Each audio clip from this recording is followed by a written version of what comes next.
Sir எனக்கு யாரோ ஒருத்தர் director Simran sir madam Simran madam ஏன் வரல நீ எப்படி இது பண்ணீங்களோ அதே மாதிரி தான் எனக்கு சிம்ரனா நானும் சிம்ரனா நானே கேட்டேன். சிம்ரன் சிம்ரன் கூட ஜோடி என்னங்க சிம்ரன் இல்லாம சிம்ரன் சிம்ரன் சார்.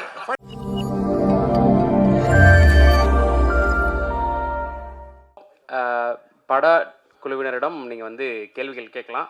ஸோ நீங்கள் கேட்குற கேள்விக்கு அவங்க பதில் சொல்ல ரொம்ப ஆவலாக இருக்காங்க. Director sir hi sir. பொதுவாக இலங்கையிலேருந்து அகதிகளாக இங்கே வர்றவங்க அகதி முகாமில் தான் இருக்க முடியும். நீங்கள் வெளியில் தனியாக வீடு எடுத்து தங்க வச்சுக்கிற மாதிரி கதை வச்சுருக்கீங்க. போலீஸ்லேருந்து தப்பிச்சு வந்த மாதிரி இருக்கா? கேட்கல சார். போலீஸ்லேருந்து தப்பிச்சு வந்த மாதிரி கதை எழுதியிருக்கீங்களான்னு கேட்டேன் சார். அது வந்து நீங்கள் படத்தில் அதுக்கான காரணம் கரெக்டாக கொடுத்துருக்கோம். நீங்கள் அதை படத்தில் என்னால் இப்போ சொன்னேன்னா அது ரிவீல் ஆகிடும். அது படத்தில் உங்களுக்கு அது ஜஸ்டிஃபை ஆகிடும் அந்த படத்தில். சசி சார், நீங்கள் சிம்ரனை பற்றி சொன்னீங்க, நான் ஏன் சிம்ரன் கூட நடிக்கக்கூடாது அப்படின்னு. அவங்களும் உங்கள் கூட நடிக்க ஒத்துக்கிட்டாங்க, கதை நல்ல இது. நீங்கள் வந்து அவங்கள்ட்ட பார்த்த வியந்த விஷயம் என்ன விஷயம்? அது வந்து ரொம்ப சொன்ன மாதிரி கொஞ்சம் ஒரு ஏஜ்டாகவும் நடிச்சிருக்காங்க. அதை பற்றி கொஞ்சம் சொல்லுங்கள். நீங்கள் சிம்ரன் ரசிகரா? எடுத்தோடனே எங்களை பற்றியெல்லாம் கேட்கல. நீங்கள் சிம்ரன் பாருங்கள், உங்களுக்கெல்லாம் சேர்த்து தான் நான் நடிச்சிருக்கேன். அதுதான் ஒன்று. அவங்களோட ஏன் உண்மை வர்றது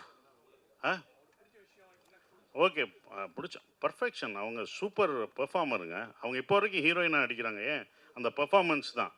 நீங்கள் ஏஜ் ஆகிடுச்சுன்னா சொல்கிறேன், அவங்களுக்கு வயசே ஆகாதுங்க. அவங்களுக்கு வயசே ஆகாது, அவங்க பெர்ஃபார்மன்ஸ் தான். இவர் சொல்லும் போதும் அந்த இலங்கை தமிழ் பேசும்போதும் எங்களுக்கு நாங்கள் ராமேஸ்வரத்தில் எடுக்கும்போது அவங்களோட கன்னத்தில் முத்தமிட்டால் ஞாபகம் இருக்கா? கன்னத்தில் முத்தமிட்டால் உங்களுக்கு எப்படி ஞாபகம் வந்துச்சு? எங்களுக்கும் அது ஞாபகம் வந்துச்சுண்ணே. அதுதானே வந்துச்சு. சார் சசிகுமார் சார், அதாவது இந்த படம் வந்து அகதிகளாக வெளில வந்து அவங்க வந்து அது டூரிஸ்ட் மாதிரி என்ஜாய் பண்ணுற மாதிரி காமிச்சிருக்கீங்களா? ஏன்னா இலங்கை அகதிகள்னாலே நமக்கு ஒரு இறக்கம் இந்த மாதிரி தான் ஏற்படும். இந்த படத்தில் வந்து டூரிஸ்ட் ஃபேமிலின்னு போட்டிருக்கீங்க, இலங்கை சப்ஜெக்ட்னு சொல்கிறீங்க இல்லையா? அப்போ அவங்க வந்து ஊராக போய் இப்போ கனடா அமெரிக்கா நம்ம தமிழர்கள் கூட அப்படி இல்லை, எல்லா ஊர்லேயும் இருக்கிறாங்க. அதை தான் சொல்லியிருக்குது அந்த படம். எப்படி அகதிகளாக வந்து ஆனால் அவங்க துன்பத்தை வெளியில் காட்டிக்காமல் சந்தோஷமாக வாழ்ந்துட்டு இருக்காங்க அப்படின்ற மாதிரி.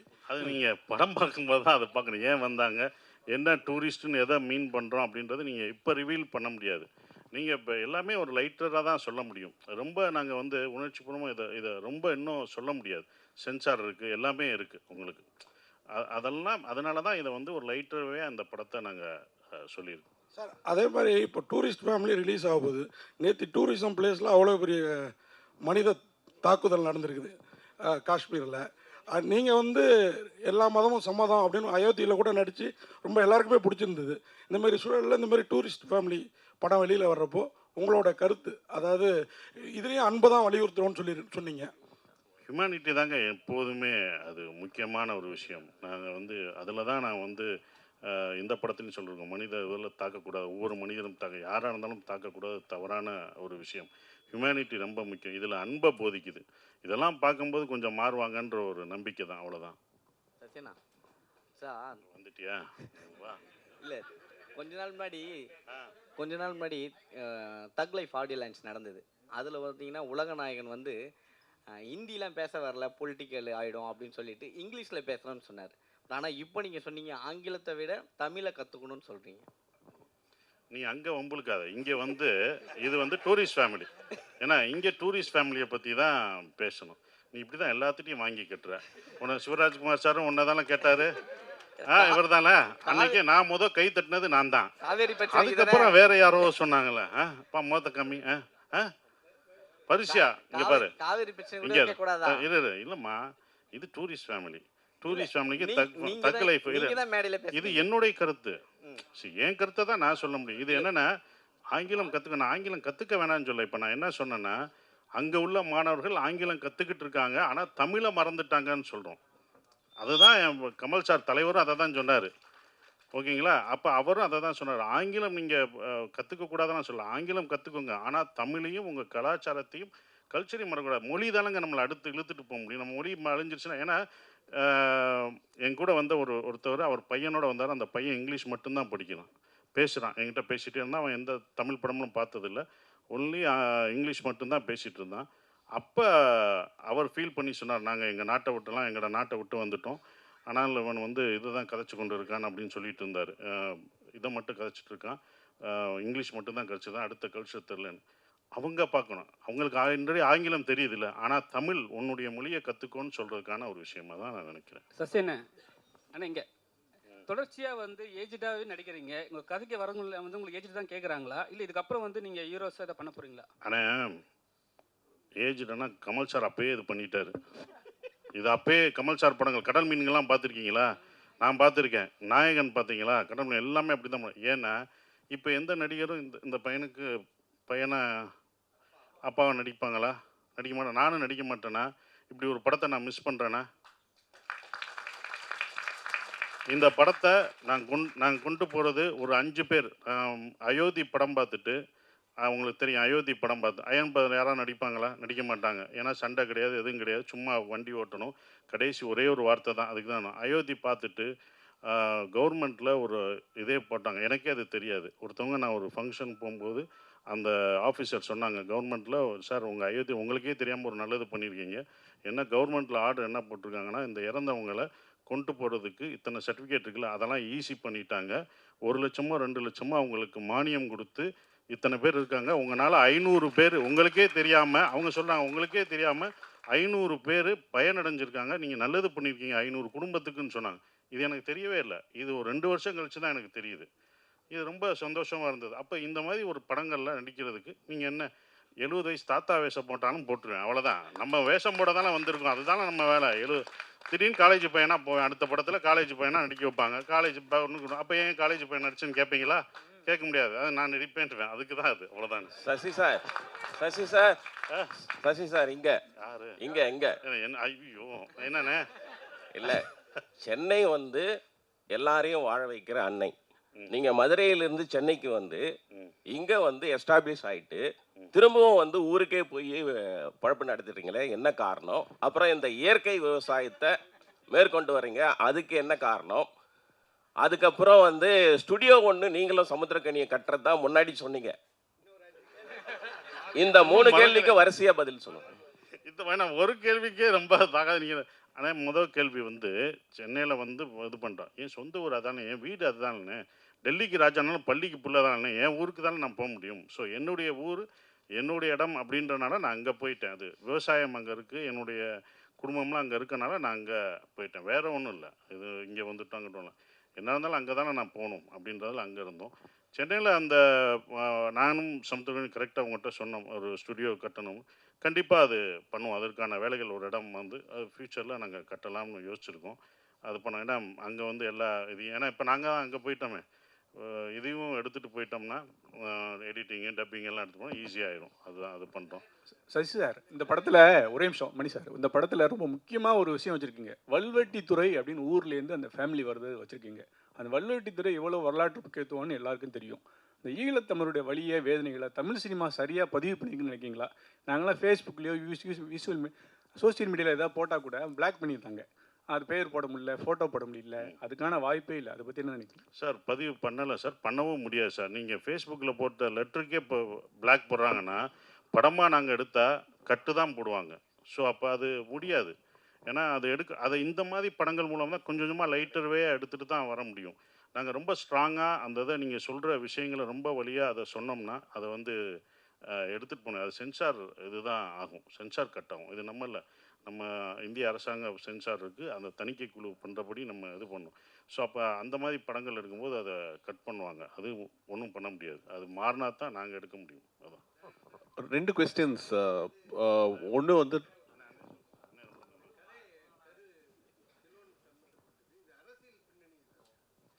சார் இதில் இல்லை, இது வந்து தெனாலி படம் கமல் சார் படத்துலேருந்து பார்ட் 2 பண்ணலான்ற மாதிரி எனக்கு ஒரு முன்னாடி ஒரு ஐடியா இருந்துச்சு. ஸோ நான் அந்த ஐடியா நான் வச்சுருந்தேன். அதுக்கப்புறமேட்டு நான் முதல் படமாக ஒன்று பண்ணும்போது நான் இதை ஆரம்பித்தேன் எழுதுறதுக்கு. பட் இது வேற ஒரு கதையாக மாறிச்சு. ஸோ இதோட ஹோல் ஐடியா அப்படி தான் கிடச்சிது எனக்கு.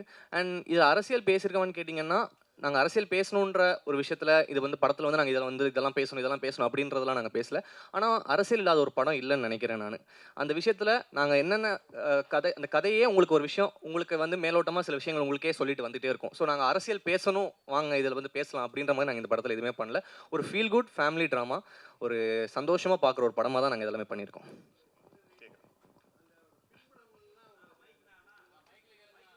இல்லை சார், நாங்கள் ரிசர்ச் பண்ணி அதனால தான் சொல்கிறேன். நாங்கள் வந்து இதில் வந்து ஒரு அரசியல் படமாகவே நாங்கள் இதை அது பண்ணல. இது ஒரு குடும்பத்துக்குள்ளே நடக்கிற ஒரு கதை. இது வந்து அரசியல் படமே கிடையாது. இது ஒரு குடும்பத்துக்குள்ளே நடக்கிற ஒரு அழகான ஒரு அப்பா, பையன், அவரோட மனைவி, ஸோ இவங்க 4 பேர் சுற்றி நடக்கிற ஒரு அழகான கதை, அவ்வளோதான். டைரக்டர் சார், உங்களுக்கு தான் question and there's also question to the producer. 2 questions. உங்களுக்கு முதல் கொஸ்டின் கேட்டுறேன்.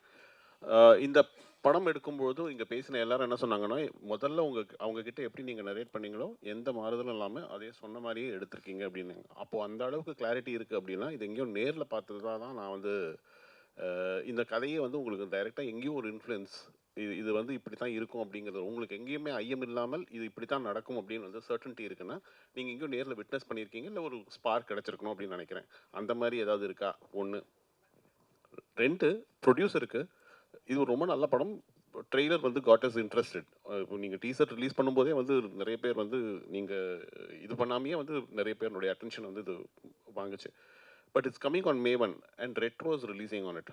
நீங்கள் கம்பீட் பண்ண முடியுமா? Will you be able to take on a big production house, a big film like retro?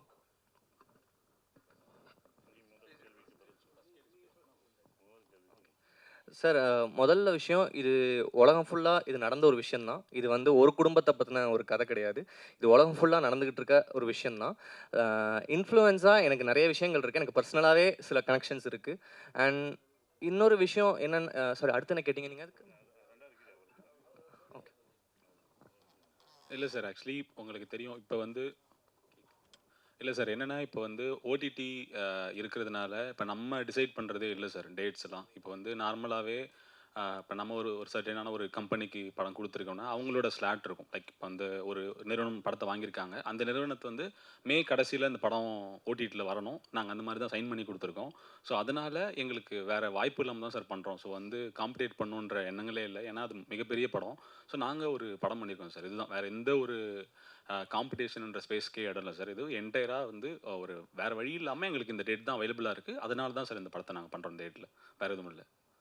And வந்து நீங்கள் இன்னொரு கேட்டிருந்தீங்க, இந்த படம் வந்து உண்மை அந்த மாதிரி இருக்கா சார்? நார்மலாகவே என்னென்னா, எல்லாருமே வீட்டை விட்டு வரும்போதோ ஊரை விட்டு வரும்போதோ வந்த ஒரு, இப்போ நான் ஒரு எக்கனாமிக்ஸ் கிரைசிஸ் ஸ்ரீலங்காவில் இருந்துச்சு, அந்த டைமில் ஒரு ஃபேமிலி அங்கேருந்து வெளில வரும்போதும் அங்கே அந்த குடும்பம் வந்து இங்கே என்ன ஃபேஸ் பண்ணுறாங்கன்ற சில விஷயங்களை பதிவு பண்ணியிருக்கோம். இப்போ அது வந்து ஸ்ரீலங்கா இல்லைனா கூட நீங்கள் ஒரு சொந்த ஊரை விட்டு வர ஒரு ஃபேமிலிக்குமே அது கனெக்ட் ஆகும் சார். நீங்கள் அந்த மாதிரி அரசியல்படுத்தப்படுறதுக்கான விஷயங்கள், ஒரு கான்ட்ரவர்ஷியலான விஷயங்கள் எதுவுமே நாங்கள் அட்ரஸ் பண்ணப்படல. இங்கேருந்து அங்கே போயிருக்காங்களா, இங்கேருந்து லண்டன் போயிருப்பாங்களா, அவங்களுக்கு கனெக்ட் பண்ணோம். இங்கேருந்து தமிழ்நாட்டிலேருந்து இங்கேருந்து தமிழ் மக்கள்கள் அங்கே போய் லண்டன்லேயோ இல்லை சிங்கப்பூர் மலேசியாவில் இருப்பாங்களா, அவங்கள பற்றி இது போகணும். ஜென்ரலான ஒரு டாபிக் தான் அது. இந்த ஸ்ரீலங்கன் பேஸாக நாங்கள் வச்சுருக்கோம். அதுதான், அதுவும் ஸ்ரீலங்கன் தமிழில் பேசி நாங்கள் வச்சுருக்கோம். அந்த தமிழ் பேசும்போதும் அது ஒன்று இருக்குது. அது அந்த தமிழை வந்து எல்லாருக்கும் புரிகிற மாதிரியும் இருக்கணும். அது ஒன்று பேஸாக ஃபுல்லாக ஸ்ரீலங்கன் தமிழில் பேச வேணாம், அப்படி ட்ரை பண்ணோம். இல்லை அது ரொம்ப இங்கே உள்ளவங்களுக்கும் புரியணும் அப்படின்றதுக்காக தான் எல்லாருக்குமான படமாக இது இருக்கும். எல்லா குடும்பத்தில் உள்ள எல்லாருக்குமான படமாக இருக்கும். குடும்பத்தோடு பார்க்க வேண்டிய ஒரு படமாக இது கண்டிப்பாக இருக்கும். டேரக்டருக்கு ஒரு கொஸ்டின். ஆக்சுவலி இந்த ரெஃப்யூஜியாக வராங்க இல்லையா, ஸோ அவங்களால ரெஃப்யூஜியாக வர்றவங்க வந்து ஈவன் அவங்களோட குழந்தை இங்கே பிறந்தா கூட அவங்களால ஆதார் ஐடி எடுக்க முடியாது. எத்தனை வருஷம் ஆனாலும் அவங்க இங்கே ரெஃப்யூஜியாக மட்டும்தான் இருக்க முடியும். பட் இதில் அந்த படத்தில் வந்து ஆதார் ஐடி எடுக்கிற மாதிரி இருந்துச்சு. ஸோ இன்கேஸ் அது ஃபோர்ஜரியாகவே இல்லை, அது படம் பார்க்கும்போது தான் தெரியும். அந்த மாதிரி எதுவும் நீங்கள் நினைக்கிற அந்த விளங்கமான விஷயம்லாம் நாங்கள் கரெக்டாக கவர்மெண்ட் சட்டத்திட்டப்படி தான் நாங்கள் இந்த படத்தை எடுத்திருக்கோம். இல்லாட்டி அவங்க கட் பண்ணியிருப்பாங்க. அது பண்ணியிருக்கோம். ஆனால் என்னோட பர்சனலாக ஒன்று இருக்குது, நான் சொல்கிறது அது இவங்க சார்ந்ததில்லை. இந்த மாதிரி அகதிகளாக இங்கே இருக்கிறவங்களுக்கு இத்தனை வருடங்களாக இருக்காங்க, வேலைக்கு போகிறாங்க, எல்லாமே இருக்காங்க. அவங்களுக்கு உரிமை கொடுக்கலாம், குடியுரிமை கொடுக்கலாம்ன்றது என்னோட ஒரு விஷயம். இந்த படம் பார்த்துட்டு அப்படி ஒன்று நடந்துச்சா, நான் அயோத்தி பார்த்துட்டு ஒன்று நடந்துச்சுன்னு சொன்னேன் பார்த்தீங்களா, அது மாதிரி இந்த படம் பார்த்துட்டு அப்படி ஒன்று நடந்துச்சுன்னா, கவர்மெண்ட் அப்படி ஒன்று பண்ணுச்சுன்னா அது சந்தோஷப்படுறதும் நானாக தான் இருப்பேன். ஏன்னா வெளிநாடுகள்லாம் அவங்களுக்கு குடியுரிமை பெற்றுட்டாங்க, இங்கே அது நடந்துச்சுன்னா போதும். இது நான் நிறைய ஸ்டேஜ்லேயும் அவங்களுக்கான விழாவுக்கு போகும்போதும் நான் அதை சொல்லியிருக்கேன். ஸோ அந்த கருத்து கரெக்டாக வந்துச்சுன்னா சந்தோஷம் தான். டைரக்டர் சார், யாரோ ஒருத்தர் சிம்ரன் மேடம் ஏன் வரல ஏன்னாங்க அவங்க மேனேஜர் வந்தார், அதான் கேட்டேன். அவங்க லண்டனில் அங்கே மாட்டிட்டாங்க, வர முடியல, அதனால் ஸோ அதனால் அவங்க லண்டனில் இருந்தாலும் அங்கே விசா அந்த பிரச்சனைகளுக்கு கரெக்டாக இங்கே வர முடியல. அதனால் எங்களை விட்டுட்டு ஃபேமிலி டூர் போயிட்டாங்க. நாங்கள் போய் சேருவோம் இனிமேல். கரெக்டு. ஜெயிச்ச உடனே நல்லா போடுச்சுன்னா கூப்பிட்டு போங்க லண்டனுக்கு. டேரக்டர் சார் லாஸ்ட் ஒன்று ட்ரெய்லரில் வந்து ஒரு புலி காட்டி ஒரு ஒரு சின்ன சிம்பல் இருக்கும். புலிகள் பற்றியும் இந்த படம் பேசுமா? இல்லை சார், இது அதை பற்றி பேசுகிற படம் கிடையாது. இது நாங்கள் வேறு ஒரு சில விஷயங்களுக்காக சில விஷயம் காட்சிப்பட்டோம். அது புலி இந்த இதில் தான் வச்சுருக்கோம். அந்த இதுதான் அது. அதை பற்றியெல்லாம் பேசாது. என்னென்னா அது சென்சார் கட்டு. அது நீங்கள் படத்தில் வராது. அது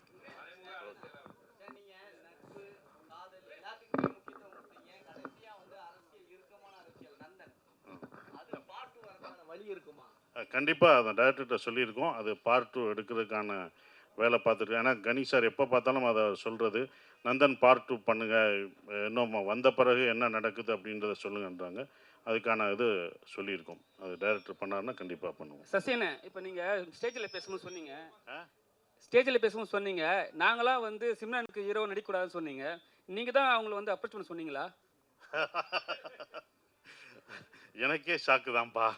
நீ எப்படி இது பண்ணீங்களோ அதே மாதிரி தான் எனக்கு சிம்ரனா நானே கேட்டேன் அப்படின்ற ஒரு விஷயம் தான். அது ஏன் அப்படின்னும் போது நீங்கள் படம் பார்த்தீங்க, இப்போ பார்த்தீங்கல்ல, பிடிச்சிருந்துச்சுல, 2 பேரையும் பிடிச்சிருந்ததில்ல.